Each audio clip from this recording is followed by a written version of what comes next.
Thank you for tuning in to the GSMC Basketball Podcast presented by the GSMC Sports Network. I am your host, Nelson, here on this wonderful Monday afternoon. And the season of the NBA starts this week, and we already have some huge basketball news coming in before the season has even started, literally right before the season has even started. On, I believe, Friday or maybe Saturday, it was announced that Shams tweeted out that Karl-Anthony Towns has been traded to the New York Knicks. So that's going to be the first segment that I'm going to be talking about. I'm going to talk about the exchange between the Timberwolves and the Knicks, who was dealt away, who ends up staying on the team, and what it could mean for both teams going on into their respective seasons. And then in the second segment, we are going to sadly talk about Dikembe Mutombo, who tragically passed away earlier today. The news recently broke about how he passed away, so we're going to talk a little bit about that in the second segment. And then in the third segment, we are going to talk about the WNBA games that ended up happening on Sunday, again, during football games, so I'm going to talk a little bit about that as well.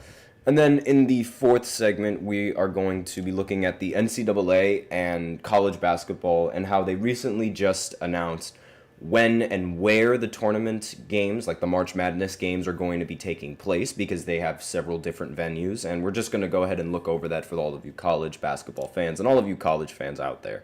We also have a special fifth segment that's actually going to be pretty funny, and in my personal opinion, so it should brighten the mood a little bit, especially after talking about the tragic passing of Dikembe Mutombo. So that's going to be the fifth segment. If you guys are interested in what that will be, I reveal it at the end of the fourth segment, so be sure to stay tuned all the way until then. Before I begin, however, I do like to remind everybody that we do love to hear what you guys have to say during the show. Whether you guys have a hot take, whether you guys have a burning question, something you've been dying to share, we are all ears. And if you really want your comment and or question to get noticed, then I recommend you using Super Chat. You just click on the $ below the chat box and you can send in your comments and or donations that way. Either or, it really helps the show, makes it much more interactive between myself and you guys. And if Super Chat isn't really your thing, then that's totally fine. You can always use the link displayed below the ticker, gsmcpodcast.net, and you can send in your comments and or donations that way. Either or really helps. So with that out of the way, let's go ahead and talk about the biggest news so far in the NBA before the season has even started. Karl-Anthony Towns was traded completely out of left field. Like, no one expected this trade to come in, especially since the Timberwolves ended up making it all the way to the NBA Western Conference Finals with Karl-Anthony Towns as their power forward / center. It was a very surprising move that nobody really expected to see.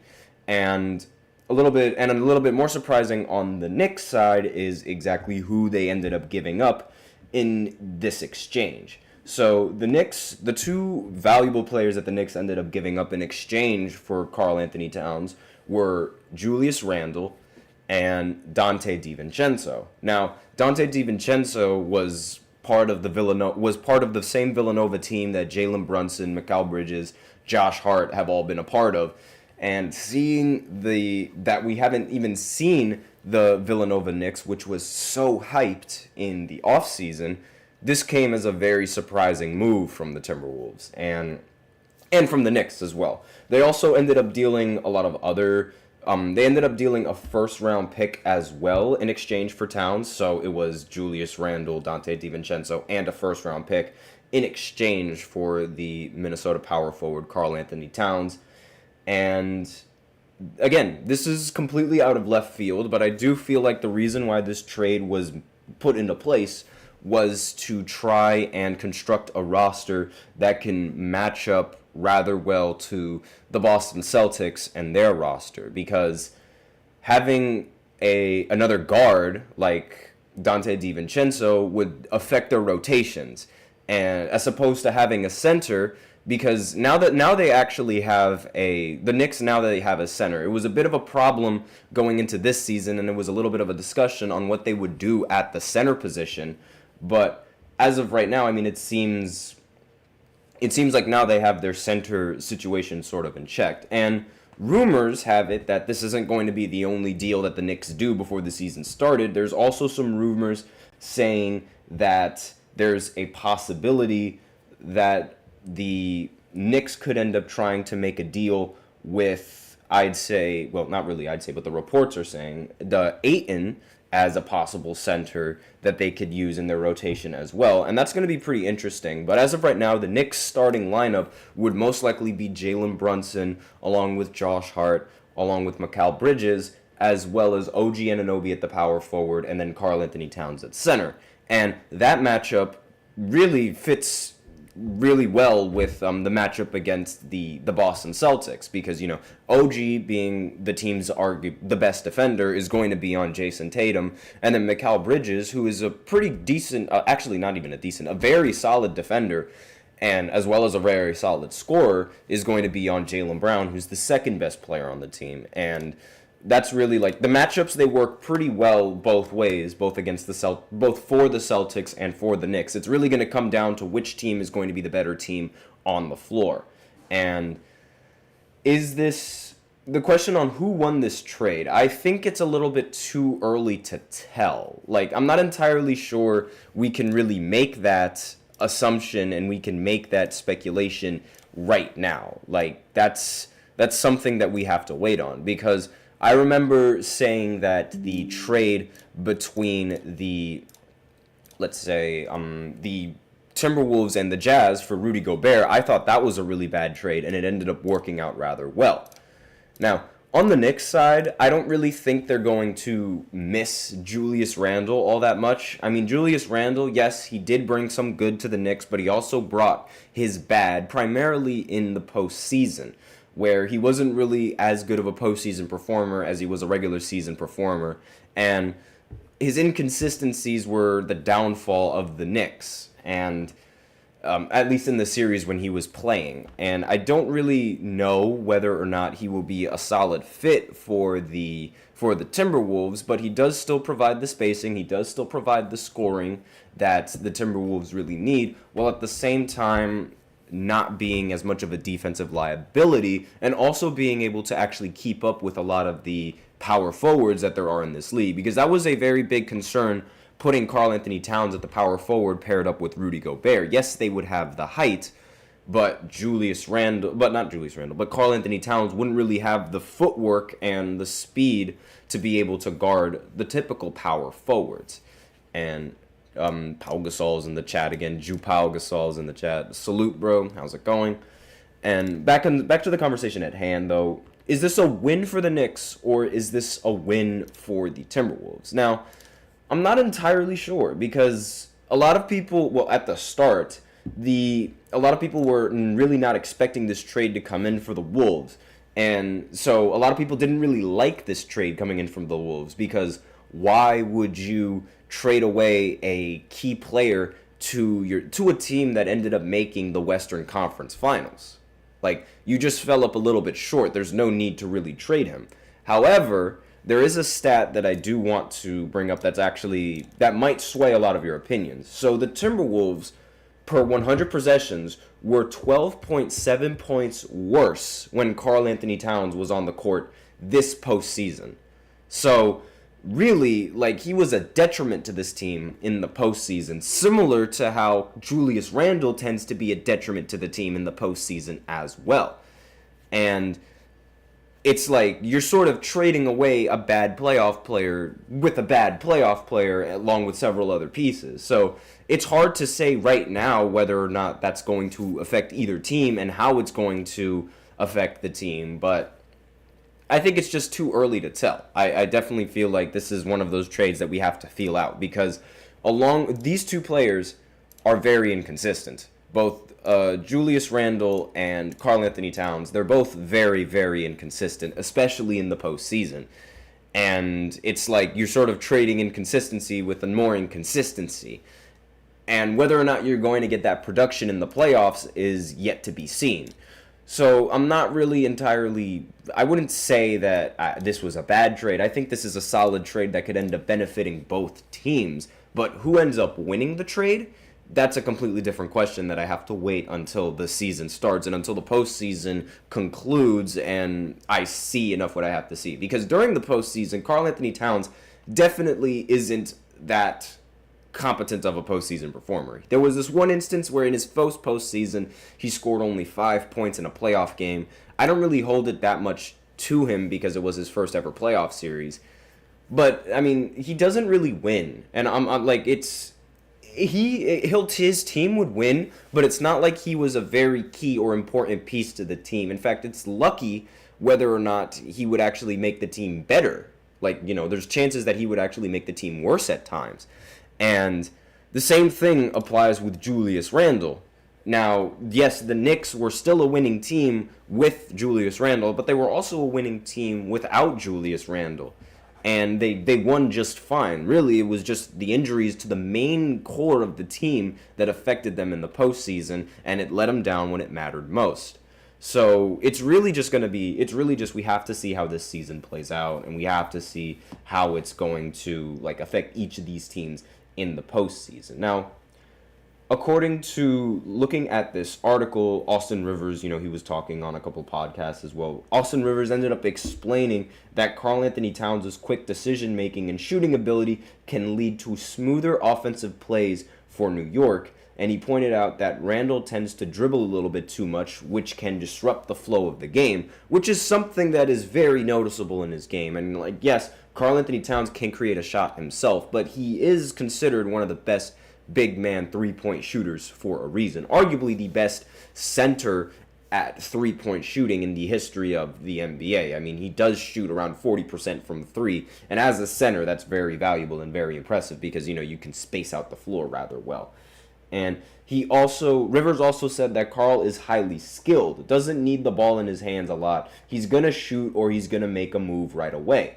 And he could bring sort of a lot of fluidity to this Knicks offense that we don't really see, especially when you have somebody like Randle who tries to dribble a little bit too much in isolation, as well as Jalen Brunson, who also likes to dribble a lot in isolation. Difference is Jalen Brunson takes highly efficient shots and makes those efficient shots compared to Randle. Now, for the Timberwolves, on the Timberwolves side, acquiring Julius Randle and sort of fitting that in with Rudy Gobert and Anthony Edwards, not entirely sure if they're going to make it as far as they would with the previous team that they had. Maybe they will, but they do have to get chemistry down. Chemistry is going to be a very key difference, I feel like, in this postseason. Because, yes, while the Knicks do have the matchups that they need for Boston has the team chemistry. They've already won the championship, and a majority of the team and a majority of the players on the team have already had experience playing with each other. And before I end off with this segment, Anthony Manzano in the chat is asking a question. Am I screwed? This is what he's saying. Am I screwed as a Miami Heat fan this season? Do I even make the playoffs? And yes, the Heat, every single year, they always have a chance of making the playoffs. They always go on they'll make the play-in tournament, that's for sure, because the Eastern Conference is incredibly top-heavy. Looking at, I'll just go ahead and explain that right here. So, looking at the Eastern Conference and their standings from last year, I'm going to pull that up right now. Obviously, I don't remember every single team's record from last season because that was a while ago, and I'm focusing on this season. So, looking at the team standings for the Eastern Conference last year, the Boston Celtics, the New York Knicks, the Bucks, and the Cavs, they all made the postseason. Those are the guaranteed teams that are going to make the postseason this year, along with the Pacers, who I feel are a great team, and the 76ers, which would respectively hold the 5 or the 6 seed, depending on how the season goes, this, that, and the other. That would mean that there is the 7th, the 8th, the 9th, and the 10th seed still available. And since those seeds are still available, it means that you have a chance to make the playoffs by winning in the play-in.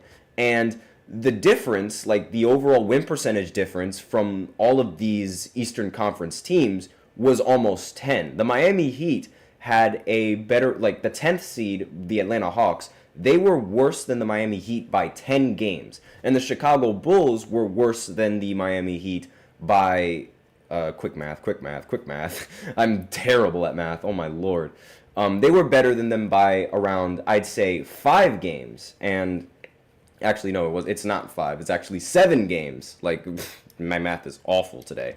But the difference, like, in wins, it's staggering when you go from 8th down to 9th. And realistically, there aren't going to be that many teams that are actually going to be competing for a postseason spot in the Eastern Conference. I mean, the Nets are rebuilding. The Raptors, I mean, they could, but, like, that would take a miracle, in my opinion. Charlotte Hornets, again, could take a miracle. Wizards, Detroit, they're going to be down at the bottom again. And then you're left with the Hawks, which I'm not really entirely sold on the Hawks yet. And then the Bulls, who just traded away DeMar DeRozan and are still trying to figure out their issues with Zach LaVine. So far, the complete team, there's really no other complete team that could match up against the Miami Heat or any other team that would end up falling into the play-in. So I don't really think that, as a Miami Heat fan, you're screwed. You can definitely still make the postseason. But we spent a little bit too much time on this one segment, so now I'll go ahead and go into the next segment, and I'll acknowledge your comments as well, but I do want to go ahead and go into this short break first. I'll be right back. I feel like I'm losing my mind. Is everybody in the world blind? Please, Lord, give me a sign, a sign. I feel like I'm losing my mind. Is everybody in the world blind? Please, Lord, give me a sign, a sign. I wanna be the greatest. Everybody on the fake shit. I look around and feel like everybody is the fakest. I make this every day and I'm impatient. Hoping one day I blow up from the basement. Statement, the top is so vacant. I don't hear shit that I think is amazing. Waiting for my day when I'm playing. Sold out shows for 1,000 faces. Hey, give me that crown. Get in my way and to be put down. It ain't your place, all this my town. If I want that shit, then I'll get it right now. I'm losing it, the noose it fits. Some losing shit, a stupid myth. You choose to live or choose to dip. You choose to fight or lose your grip and lose a gift. Oh. I feel like I'm losing my mind. Is everybody in the world blind? Please, Lord, give me a sign, a sign. I feel like I'm losing my mind. Is everybody in the world blind?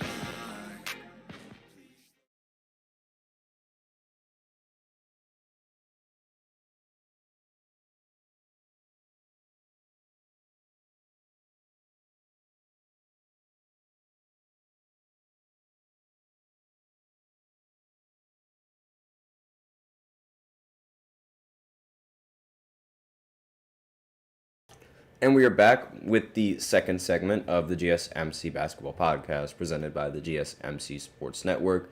Before I start off with this unfortunate segment that I do have to go through, I do like to remind everybody that we do love to hear what you guys have to say during the show, whether you guys have a hot take or a burning question, something you've been dying to say, we are all ears. And if you really want your comment or question to get noticed, then you can go ahead and use Super Chat, and you can click on the $sign below the chat box and send in your comments and or donations that way.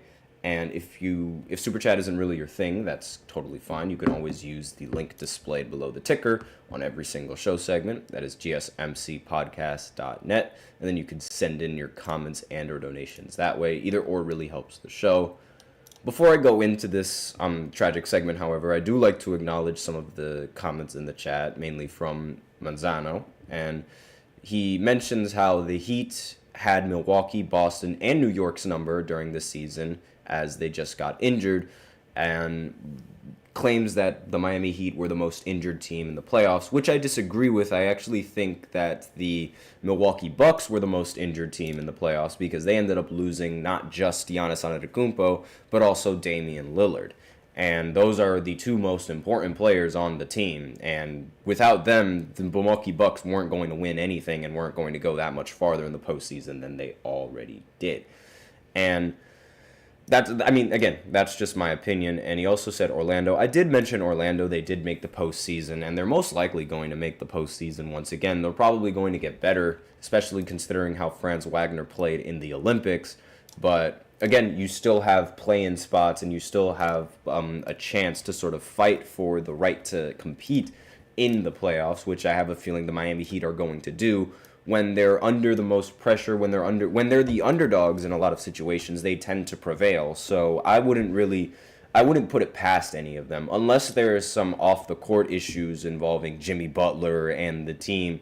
And considering how it's most likely that looking like Jimmy Butler's last season on the Miami Heat, that's really the only concern that I'd have. But we do have an unfortunate segment that we do have to cover. As I'm sure you guys know, Shams ended up tweeting out earlier today that Dikembe Mutombo tragically passed away due to brain cancer. Nobody knew that he had brain cancer, but then again, with a lot of these celebrities, their private life, they really like to keep it, private. And you can't really expect that every single athlete is going to have, a randy dandy life after their time in the NBA.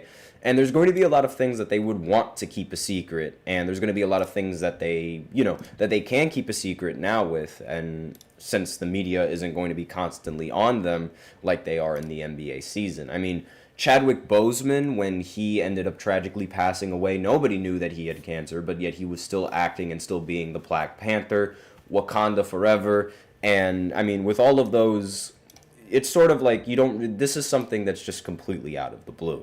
And Dikembe Mutombo, throughout his career, he's arguably the best defensive center in the history of centers, right next to Ben Wallace. I have a tough time in picking between those two centers on who is the best defender and which one of them had the best defense at the time.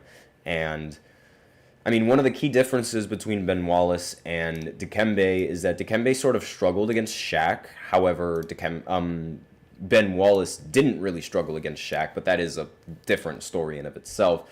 One of the more underrated things about Dikembe Mutombo's career that immediately comes to mind was how on the 76ers, even though he was still one of the older players on the roster, he still ended up winning Defensive Player of the Year.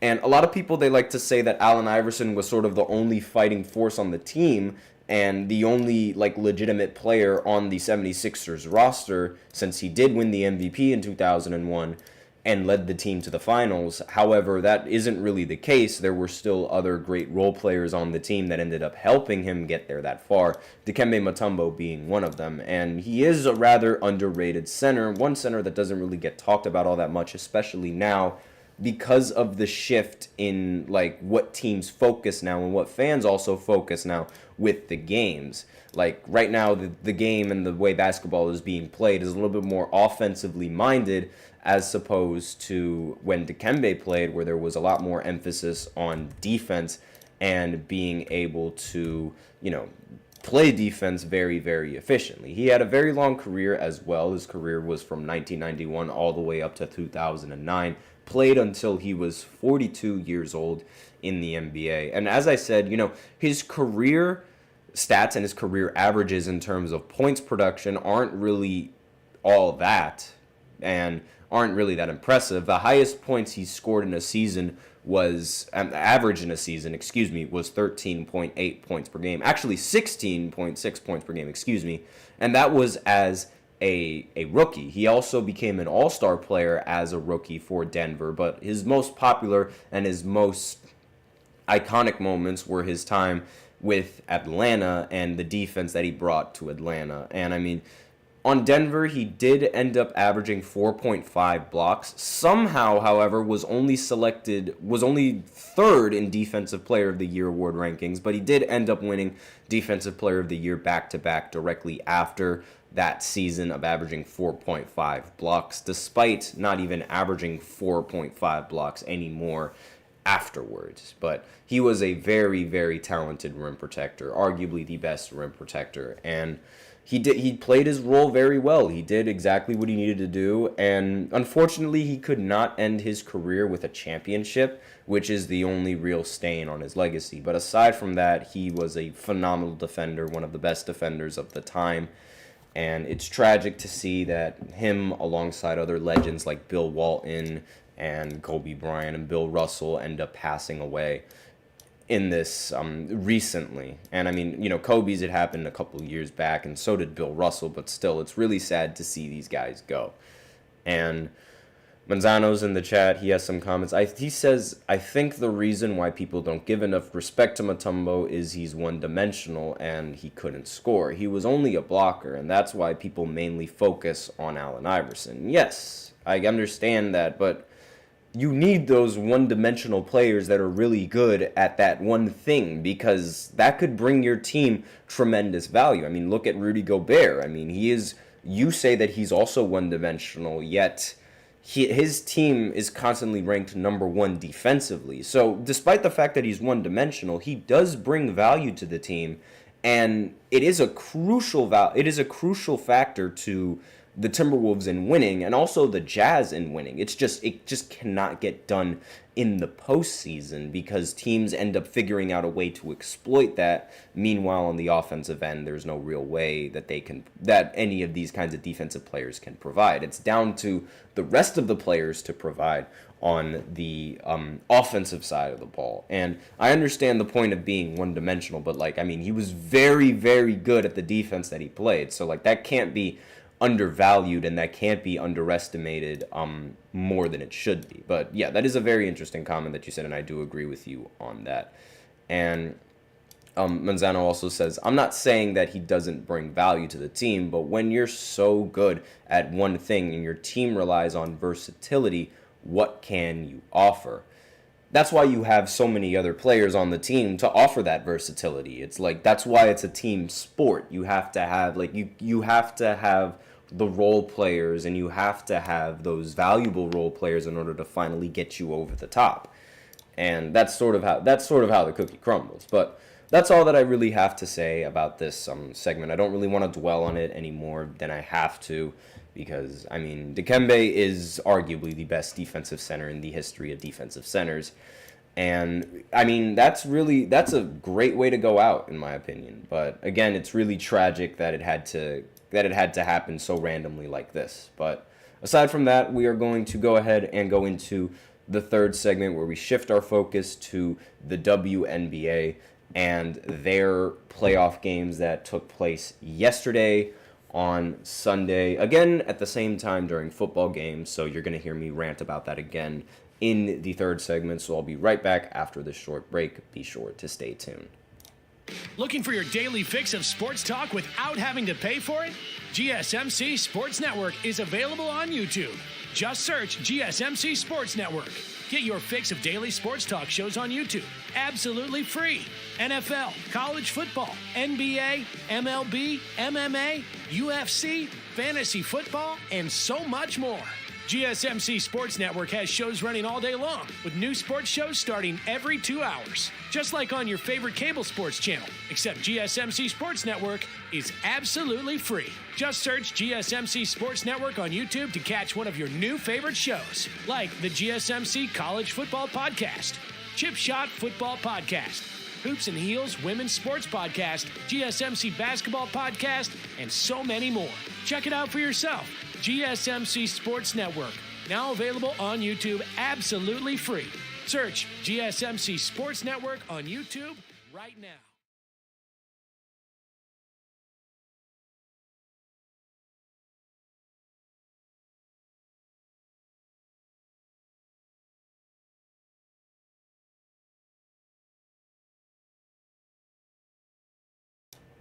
And we are back with the third segment of the GSMC Basketball Podcast, presented by the GSMC Sports Network. And in this third segment, we are going to be looking at the WNBA playoff games that happened over this weekend. And before I do that, I do want to acknowledge Manzano in the chat once again. He added another comment saying, I always have spirited conversations with people. They say basketball is the only sport that you can rely on one player to make a difference. It's not like baseball, hockey, or football.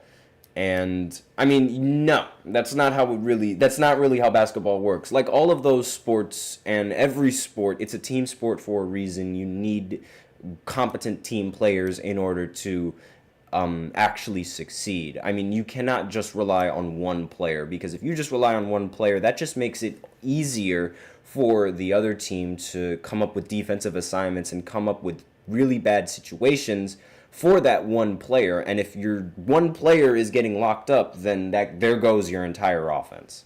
Now, the question is, do you guys by any chance have an NHL podcast? That's a very good question, and I don't think we do yet. I'm sure that will be coming soon. So I'm actually going to, speaking of which, now that you mention it, I'm going to go and talk. I'm going to send a text to my boss and ask him about that exact question. So give me 1 second.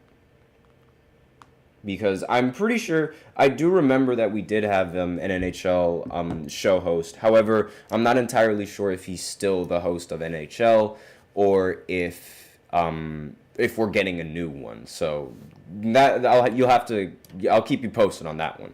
But we're going to go ahead and go into the third segment, which is going to be talking about the WNBA playoffs. The games ended up happening on Sunday. Again, the same time as Sunday football. I said this before, I'm going to say it again, and I'm going to keep saying this until they change it.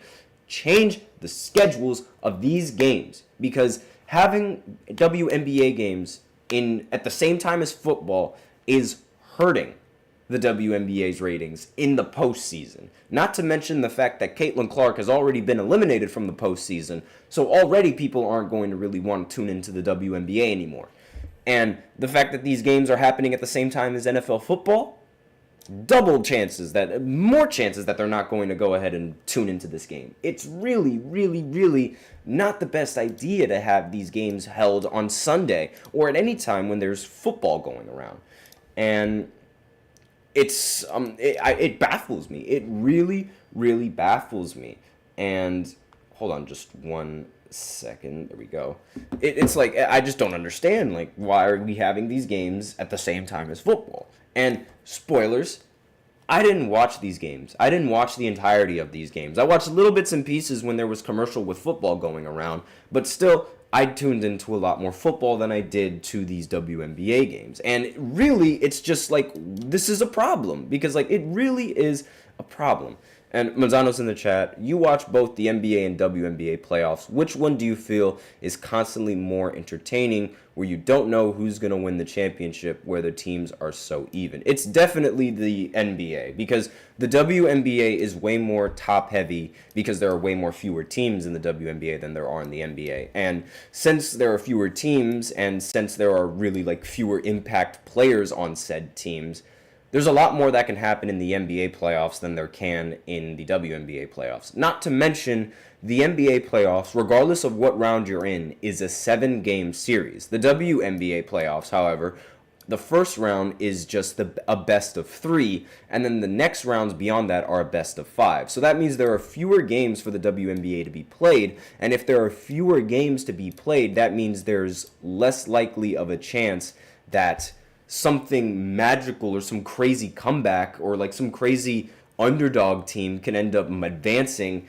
into the next round. Because, like, put this in perspective. So let's say like the losing team, like the team with the lower seed in the WNBA, loses in game 1. That means that they have way more pressure on them in the next game to steal that game in order to have a chance for their season to continue. That pressure could affect them in that game.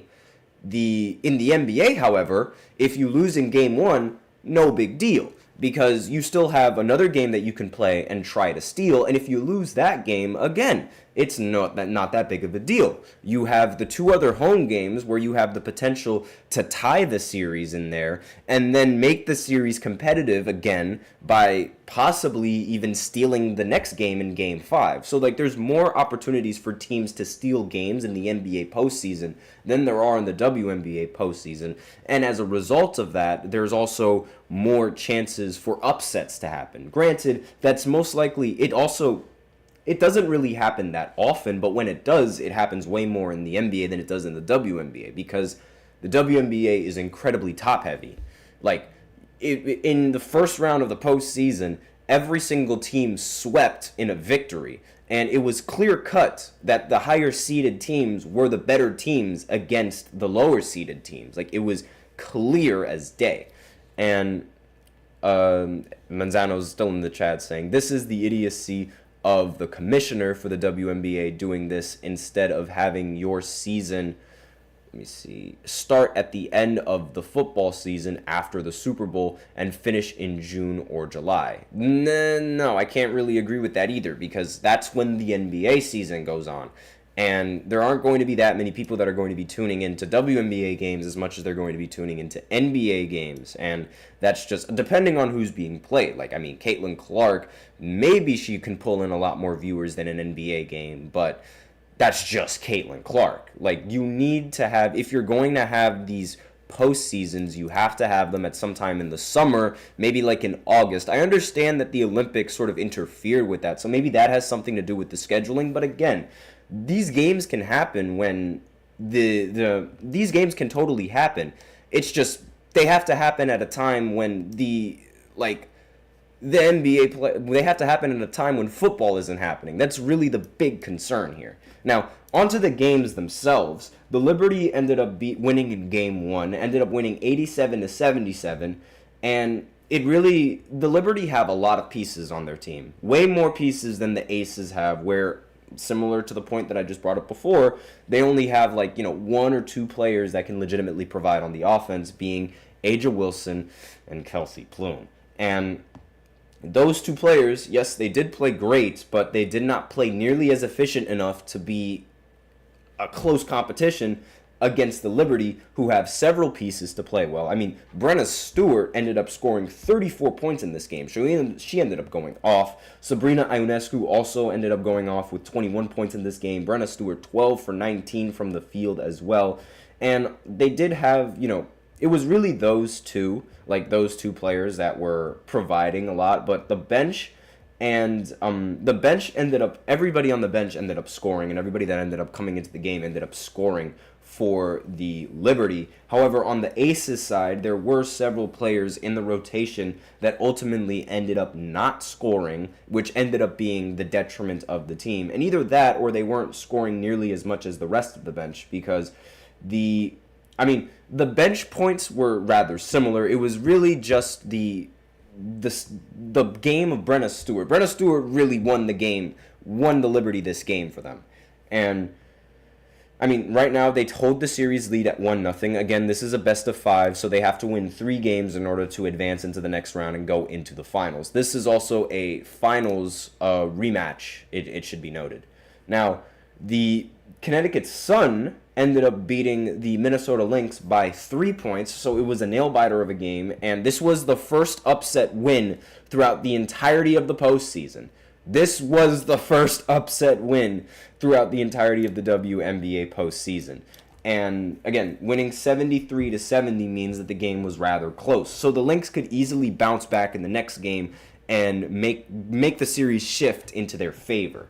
And it should be some of the notable players for the team from the Sun. Marina Mabry ended up scoring 20 points. And Alyssa Thomas ended up scoring 17 points and ended up recording 10 rebounds, as well. DeJounte Carrington ended up scoring 13 points, ended up getting 9 rebounds, also 2 steals as well. And they got, it was a pretty even matchup between these two teams, and it really came down to the wire. And I'm just gonna go ahead and look at the play-by-play just to see how the game ended. And Alyssa Thomas ended up making a 2-point jump shot after Minnesota ended up making the game within 1, and eventually that sealed the win. So the score was, with around 50 seconds left in the quarter, the score was 71-68 after Alyssa Thomas ended up making a 2-point layup.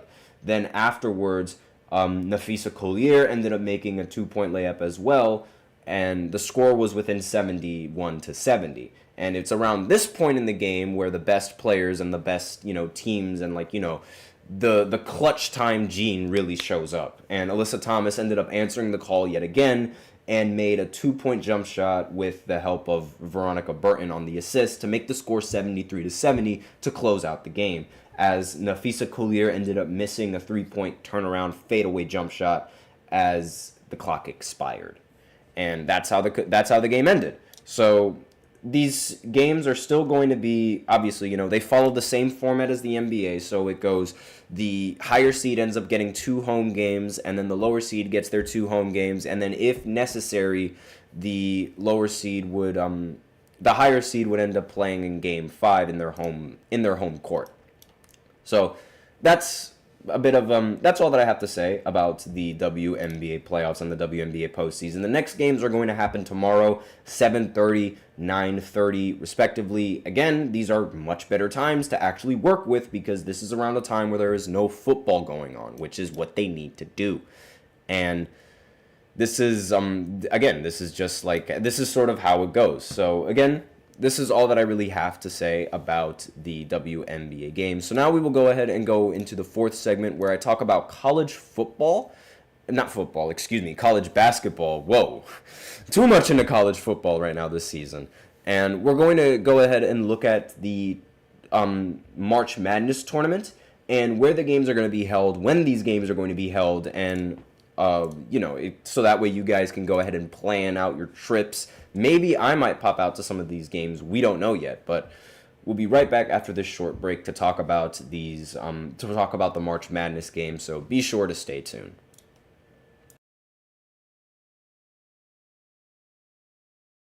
For the best and latest podcasts available anywhere, go to the podcast app on your cell phone and type in GSMC to access free content-rich podcasts on health and wellness, book reviews, sports, entertainment, relationships, social media, movies, technology, finance, and even weird news. Subscribe and download the GSMC Podcast Network's family of shows, available everywhere podcasts are found.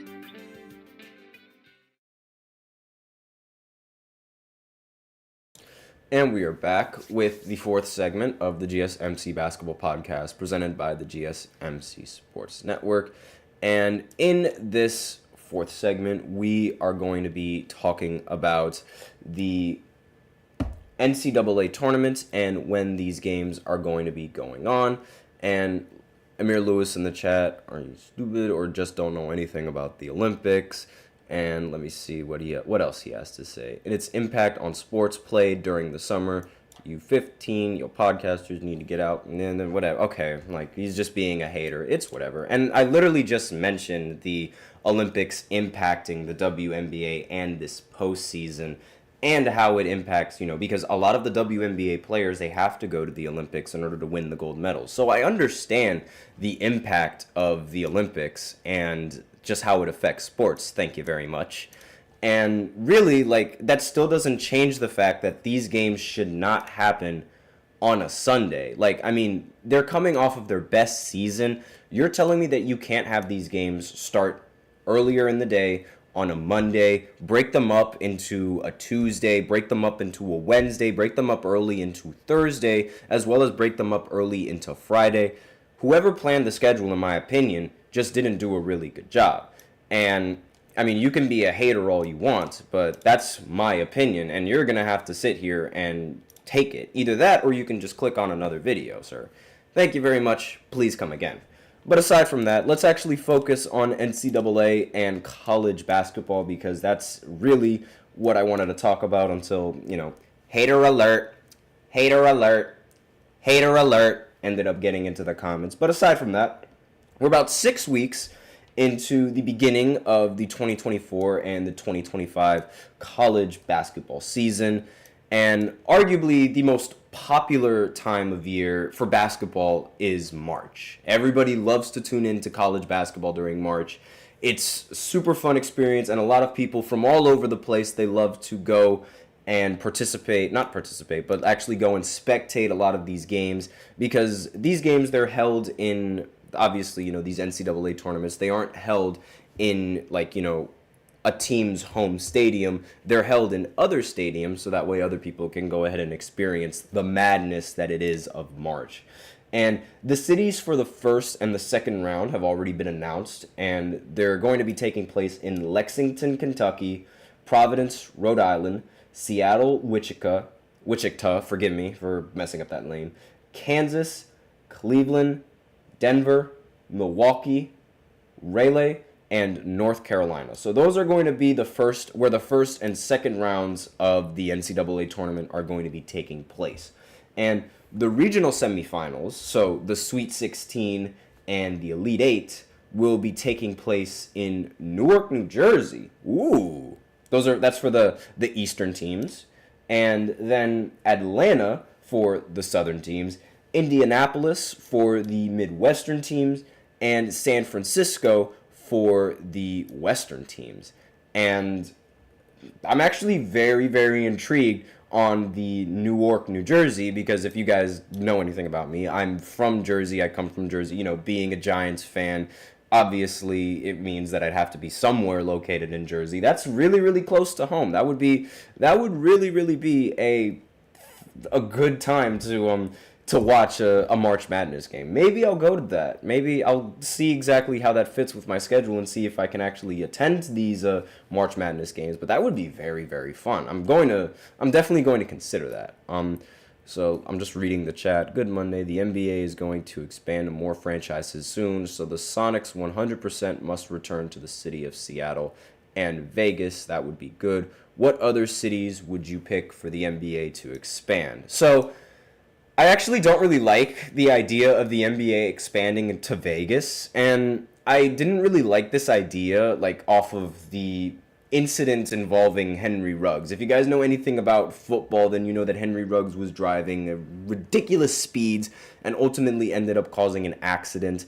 And he was a young player, and drafting young players into the city of Las Vegas and to play in the city of Las Vegas, I don't really think that's the best idea. So I would much rather not have a team expand over there. And Seattle is definitely going to be, I have no doubt in my mind that Seattle is going to be a team that's returning. And the Thunder have also, if you've watched my podcast, the Thunder have also said that the Seattle Supersonics, and they're willing to give Seattle their history back, as well as give them the history back. So you know how Oklahoma City, they turned into, from Seattle, they turned into the Oklahoma City Thunder after they relocated. They still have the history of the Seattle Supersonics. So they're going to give that team its history back if the NBA grants them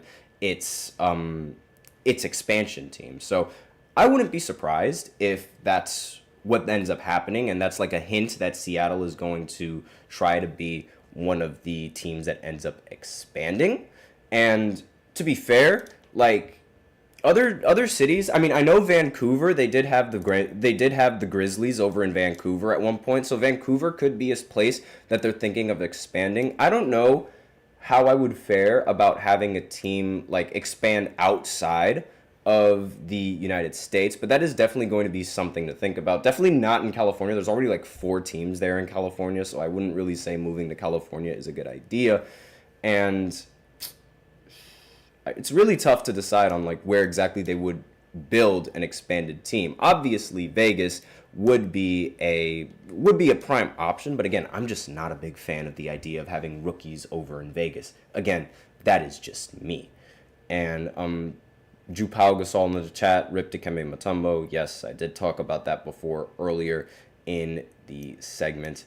And let me just go ahead and continue on with the rest of this document. So Selection Sunday, the announcement of the 68-team bracket is going to proceed after all the games on Sunday, March 16th. The complete dates and venue information for the 2025 Division I men's NCAA tournament are going to be listed very soon so the Selection Sunday is going to happen March 16th, and the first 4 games are going to go on from March 18th all the way to March 19th.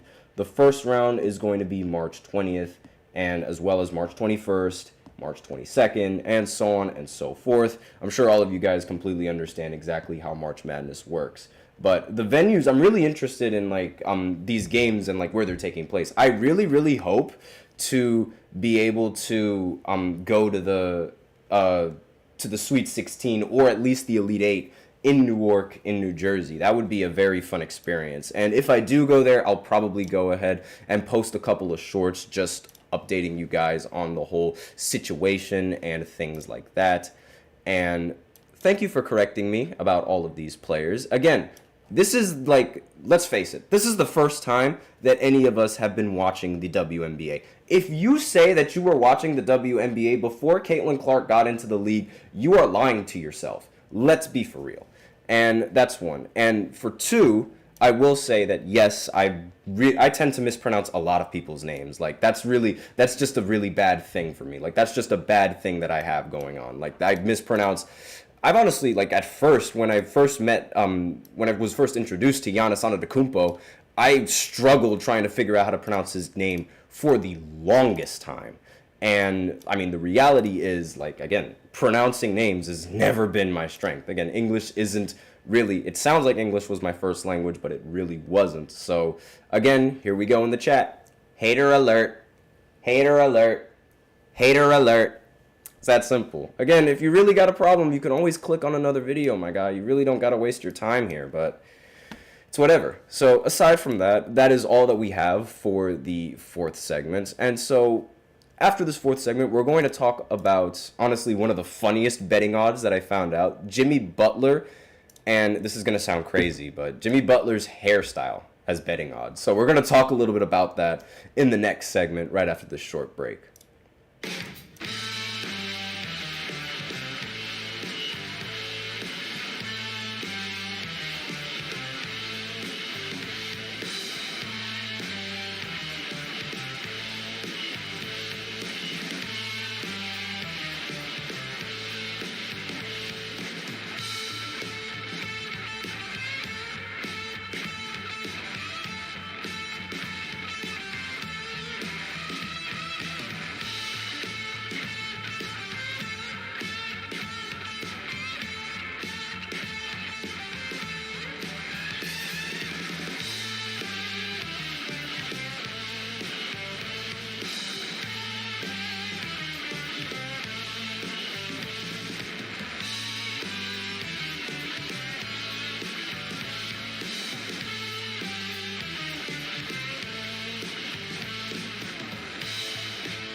And we are back with the fifth segment of the GSMC Basketball Podcast presented by the GSMC Sports Network. And yes, this is actually a conversation going on. So in this segment, we are going to be talking about Jimmy Butler's hairstyle on Media Day because it is a very, it's become like a meme sort of like in the NBA and it's so much of a meme that now there's like actual legitimate betting odds for like what hairstyle is Jimmy Butler going to rock and what Jimmy Butler is going to have on Media Day. Because the last few years on Media Day, Jimmy Butler has had some of the most interesting, for lack of a better term, hairstyles. And I'm sure Manzano, if he's still in the chat, he knows exactly what I'm talking about these hairstyles and about how egregious they are. So over here you can see the hairstyle that he ended up going with. It's supposed to be emo because around this time it was rumored that Damian Lillard was going to end up getting traded to the Miami Heat. But then, unfortunately, well, if you are a Miami Heat fan, unfortunately he ended up getting dealt with the Milwaukee Bucks. And in response to that, Jimmy Butler was like, I'm emo now. And it's really funny, but like the fact that there are betting odds on this and like which hairstyle he's gonna get is actually even funnier in my opinion. And just acknowledging some people in the chat, Pau Gasol, haters are going to hate. Yes, of course they are. They're everywhere. It happens, but I'm used to it. Let them hate even more by doing your thing. Of course, it's really just it. And look at him, like, oh, still in the chat. Honestly, like, you can click off the video, buddy. It really doesn't matter.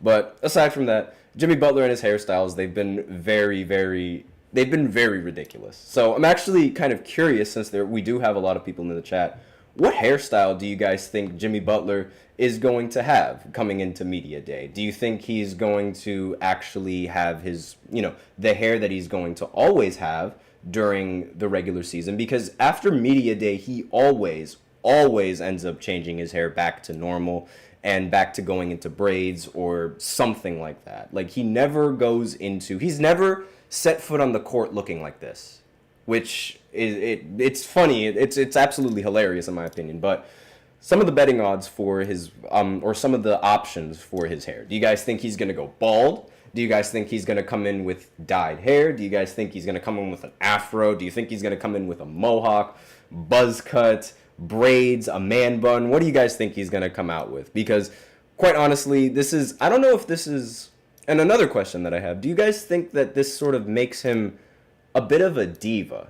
Because that is sort of a reputation that he's had, like, and that's sort of the vibe that I'm getting based on how he acts. Like, I mean, he does this obviously, like, well, not obviously, but I feel like he does a lot of this for attention from the media. I feel like that's what he does. And the reason why I feel like he does a lot of these things for the media is just based off of his personality off of the court. I mean, on his time with the Timberwolves, there were reports that he wanted to get traded, and he was vividly showing that he wanted to get traded, and he was doing the absolute most to get traded. And on top of that, his time with Miami, just recently actually with the postseason, he mentioned how if he was healthy during the postseason, the Boston Celtics would have lost the series. And from where I'm standing, it's like, you can't do that. Like, you really can't say that, especially after the Miami Heat ended up getting gentlemen swept by the Boston Celtics. That's just not something that you say. And Pat Riley did have a lot of things to say about that. And, I mean, he said that he should keep his mouth shut since he wasn't playing on the court. And I feel like, a lot of these things that Jimmy Butler tends to do is done for the attention of the media. Again, he doesn't really care, and all power to him for not really caring what other people say about him. But again, it's something rather interesting to think about, and the fact that people are really placing betting odds on his hairstyle, I think is funny. There's also one that there was one comment that I saw that somebody said that he was going to come in looking like Mickey Mouse with some pigtails going on the side, which I thought was hilarious, which I did see him. I think I saw him wear that once on the court during a game. I could be wrong. I don't really pay attention that much to Miami Heat games. Again, I follow a lot more of the teams that are closer in my region, as well as, the Lakers and LeBron. But it's like, how could you not follow the Lakers and LeBron?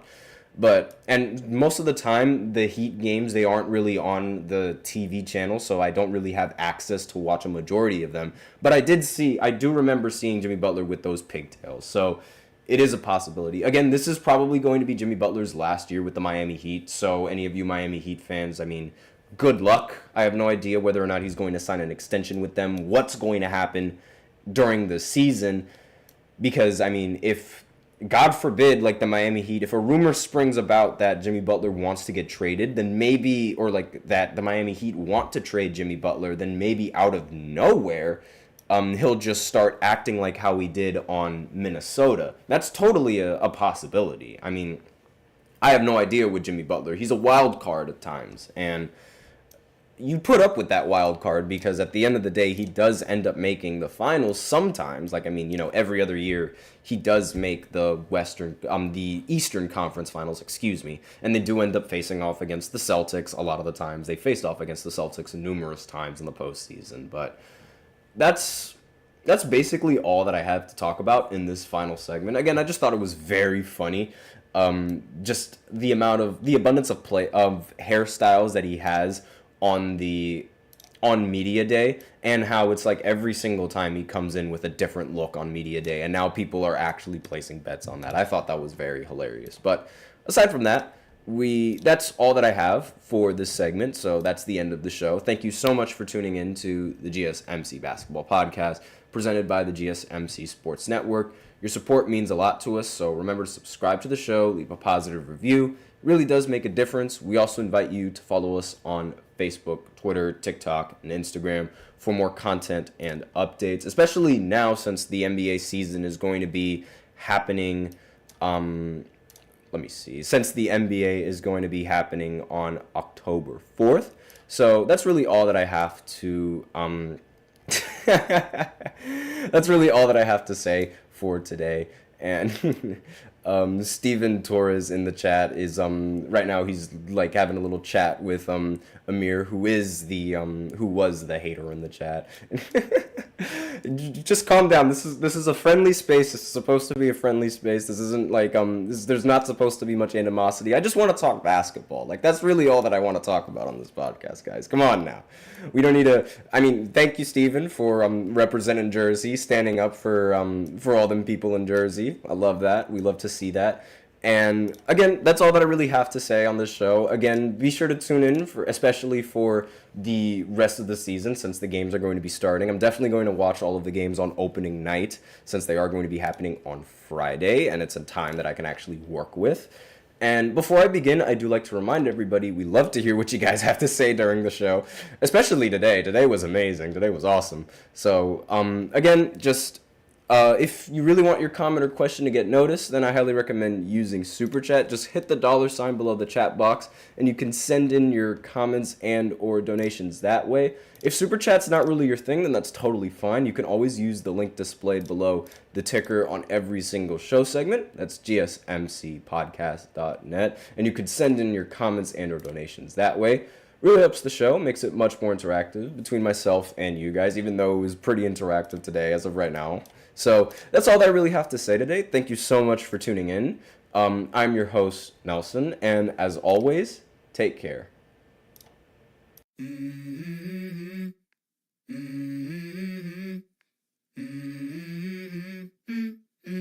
Let's go. I wake up to a little bit of drool on my pillow, feel like it's gonna be a bad day.